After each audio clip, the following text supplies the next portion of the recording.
Hi everyone. Today I would like to discuss on network theorems. That too, I would like to start this session with the help of superposition theorem. This one is the first and foremost theorem in networks.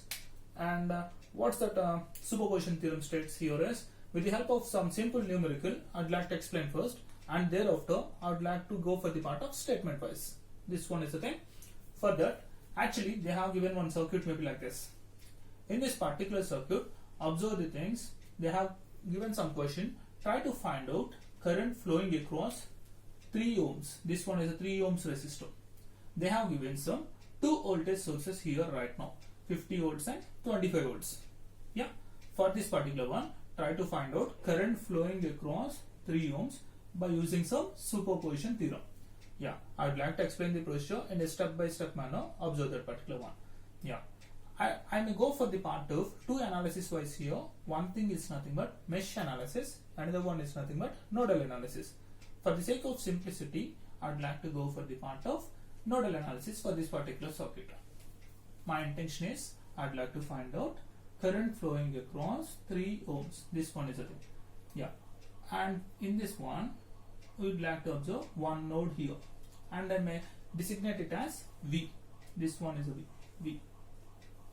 Yeah, and for this particular point, I would like to have some currents are leaving I1, I2, I3.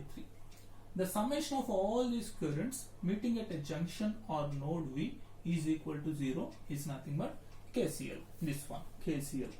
I1 plus I2 plus I3 is equal to 0 is nothing but KCL. This analysis is nothing but nodal analysis.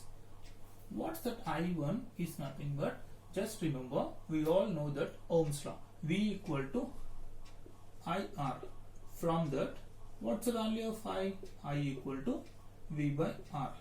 In this particular circuit, this V will have the highest potential.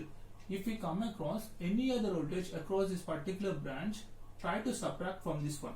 Why means I consider this V will have highest potential. Remember that line. Yeah. And I1, I2, I3. Yeah. Try to write the equations here. I1 is equal to V by R originally, but there occurs 150 volts here. That's why I wrote V minus 50 divided by 10. V minus 50 divided by 10 is the I1 current. Second current, I2 current is nothing but V divided by 3. There is no other voltage across this particular line. Reference voltage is there, its value is 0. And the third one, I3 is equal to V minus 25 divided by 5 is equal to 0. And I would like to solve this particular equation and I may get the value of V. This one is the unknown voltage I get from the part of KCL equations. V equal to 15.87 is the value. And what's the next step in order to find out current flowing across only 3 ohms? That it is I2 value. I2 is nothing but that it is V divided by 3. I know the value of V now. And what's the value of 15.87 divided by 3? Will gives the value of current flowing across 3 ohms. This one is the first step you have to understand. Yeah. And when 50 volts and 25 volt voltage sources are acting, I'd like to find out current flowing across 3 ohms is the first step. Yeah. Moving on to our superposition theorem wise. And while considering superposition theorem, if you are having so many sources, I'd like to consider for the first step only one source will be acting alone. That it is, if you are two sources now, I would like to consider only 50 volts here. That's the only thing I did, 50 volts, and the other source intentionally I'd like to make it to 0. In order to make voltage 0, I'd like to make it short circuit right now. Short circuit, and the voltage becomes 0 in this case. Same procedure, try to go for the part of nodal analysis. Only this node V. I1, I2, I3. Same procedure. I1 plus I2 plus I3 is equal to 0. I1 is equal to V minus 50 divided by 10. I2 is nothing but V by 3. I3 is nothing but V minus, there is no voltage. V minus 0 divided by 5. This one is equal to 0. From that, try to calculate V. V equal to approximately 7.93 is the value. This one is the thing, when only 50 volts is acting, I would like to find out unknown voltage value V. But I'd like to find out current across which thing? 3 ohms only. That one is also same I2. I2 is equal to, when only 50 volts is acting, we may get some value. 7.93 divided by 3 will give us the information of 2.64 amperes approximately. And the second step, and I would like to consider only one source here. That source is nothing but only 50 volts. Then the other source becomes 0. Same, I'd like to rewrite this circuit here, but I'd like to consider only 25 volts right now. And the other source will become 0. Same circuit, but only 25 is active. Same procedure. I1 plus I2 plus I3 is equal to 0. I'd like to apply KCL across the node V. That it is, I1 is nothing but V divided by 10. Good. Next, V by 3, I2. I3 is nothing but V minus 25 divided by 5 is equal to 0. And I'd like to evaluate V equal to 7.93 volts. Same thing, current flowing across 3 ohms is equal to 7.93 divided by 3 is equal to the part of 2.64 amperes. This one is the thing when only 25 volts is acting. This one is the thing when only 50 volts is acting. And I'd like to conclude this entire theorem here. When both these sources are acting, I may have some value of 5.29 is a value. That it is, when current flowing across 3 ohms, when 25 and 50 volts are acting, is equal to the part of the summation of these two values. 2.64 plus 2.64, it's approximately the value of which thing? 5.29. That's the only thing we have to understand. Yeah, I hope you understand. When only one source is acting alone and the remaining sources will become 0, same procedure I'd like to apply. How many sources we are having? Each and every step I'd like to find out current flowing across 3 ohms. And I can finalize the algebraic sum of all these responses is equal to the part of when all the sources are acting, that response is equal to that particular thing. And I would like to write the statement here. Observe the particular statement.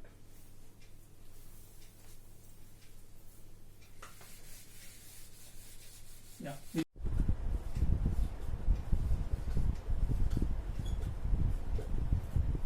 Yeah. In any, I'd like to make it lab. In any lab network, the response when any element, when all sources are acting, is equal to algebraic sum of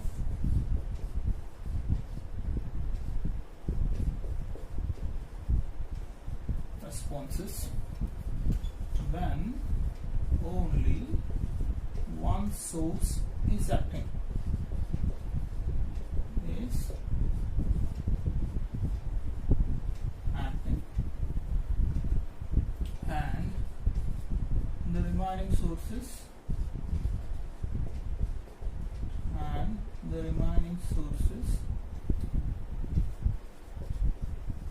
are replaced by the internal resistance. Yeah. What's that internal resistance in the sense? I would like to make it voltage to 0 and current to 0. By making voltage to 0 means short circuit and current to 0 means open circuit. This one is a statement. Just observe. In any lab, in the sense, linear, active, bilateral network.